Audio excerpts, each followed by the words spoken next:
सबसे नहीं, मेरा मकान अच्छा हो, सबसे अच्छा हो ये नहीं, मेरा मकान अच्छा, कोई बात नहीं, करना ही चाहिए, लेकिन सबसे अच्छा हो ये है अपराध।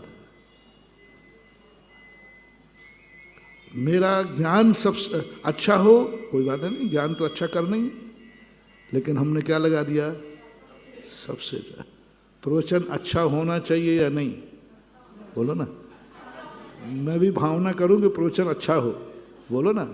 हाँ, करना चाहिए, करना चाहिए, लेकिन हमने क्या लगा दिया, सबसे अच्छा हो। ये सबसे शब्द जो है ये हमारी जिंदगी का नाश कर रहा है, हमें कदम कदम पर फैल कर रहा है।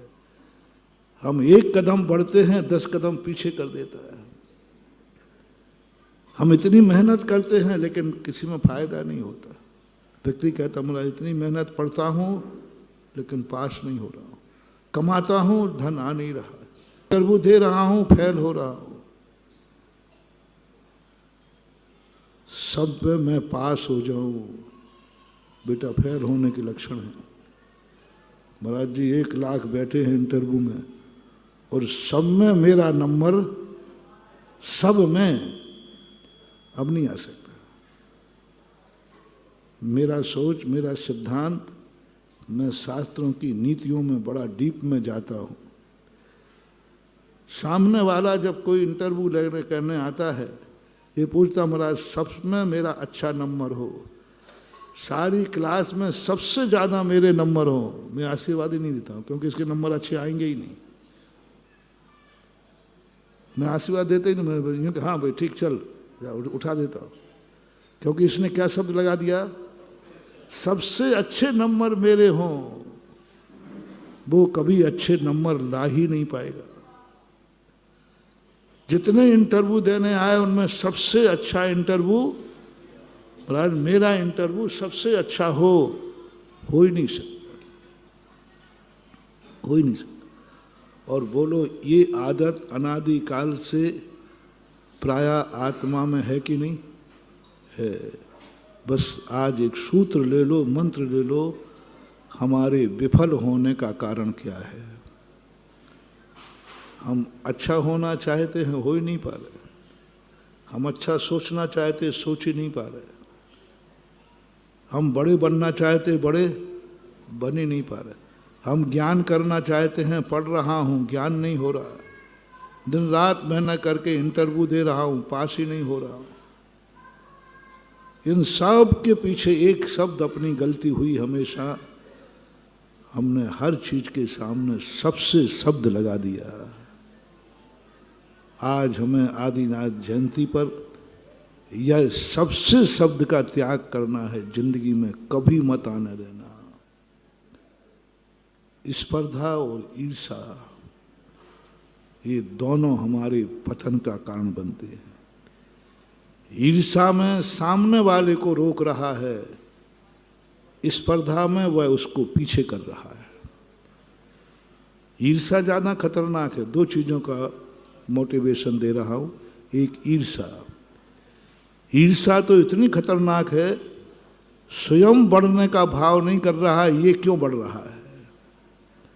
मेरा सम्मान नहीं होवे इसका गम नहीं है, इसका क्यों हो रहा है। मेरे मकान ना होवे कोई बात नहीं, इसका क्यों बन रहा है। मुझे खाने मिले या नहीं मिले, ये क्यों खा रहा है। मेरे चेहरे पर खुशी हो या नहीं हो, ये खुश क्यों है।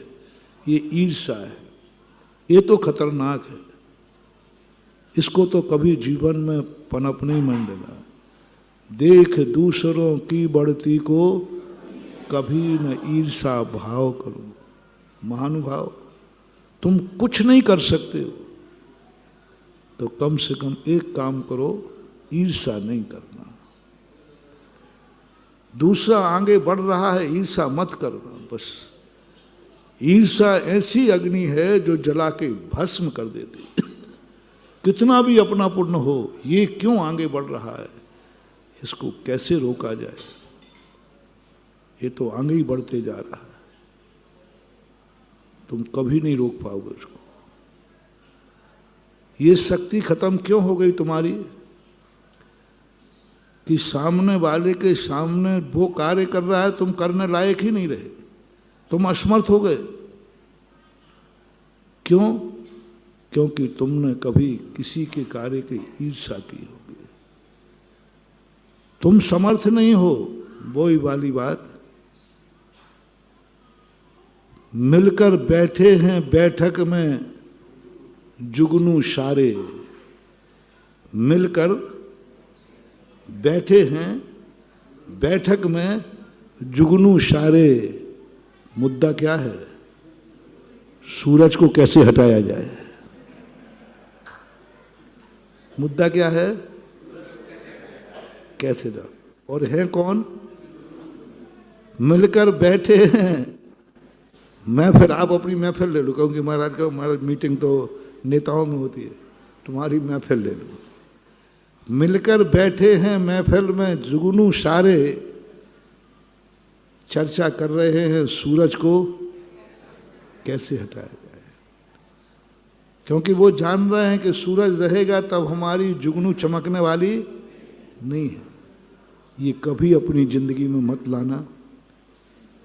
यदि ये तुम्हें नहीं लाए तो मैं तुम्हें ऐसा रास्ता बताऊंगा दूसरा कि तुम जुगनू में भी सूर्य की बराबरी करोगे।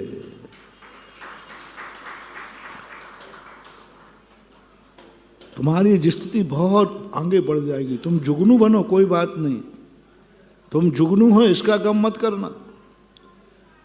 इसका विकल्प नहीं करना कि मैं जुगनू हूं।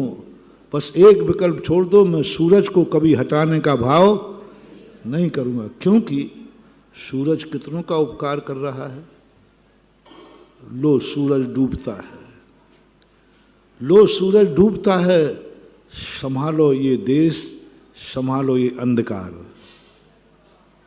तुम सूरज को हटाना चाहते हो तो सूरज सुन कहता है क्यों इतनी मेहनत कर रहे हो, लो मैं ही हटा जाता हूं। सूरज कहता है लो मैं हटा जाता हूं, संभालो इस जगत के अंधकार को जुगनुओं। अब क्या करोगे?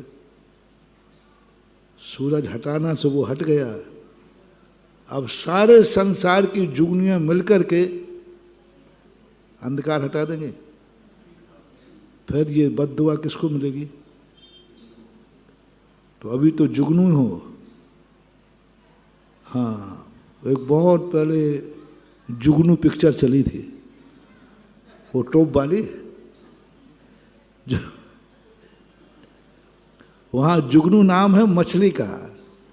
स्वर्णमयी मछली ऐसे स्थान पर रखी है जहां उठा करके, आगे पीछे तुम देख लेना, अभी की नहीं, बहुत पुरानी है।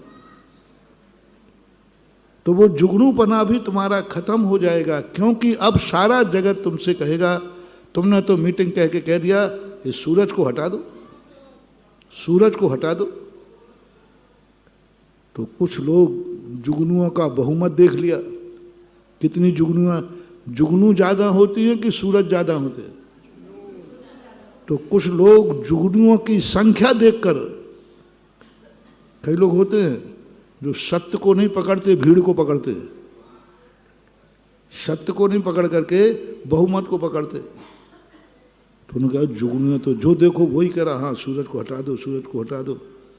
तो सारे अच्छे लोग भी थे, वे भी उस तरफ लग गए और उनका हाँ साहब सूरज को हटना चाहिए, जब तक सूरज नहीं हटेगा जुगनुओं को कौन पूछेगा। कई लोग, बच्चे लोग कहते हैं महाराज जी एक प्रस्ताव पास करो, एक कमेटियों में बूढ़े लोग नहीं आना चाहिए, इनको हटाओ तब तो हम बच्चों को। ऐसा ही कई बार सोचते हैं। सूरज जब तक रहेगा हमारी कोई पूछ नहीं होने वाली। कौन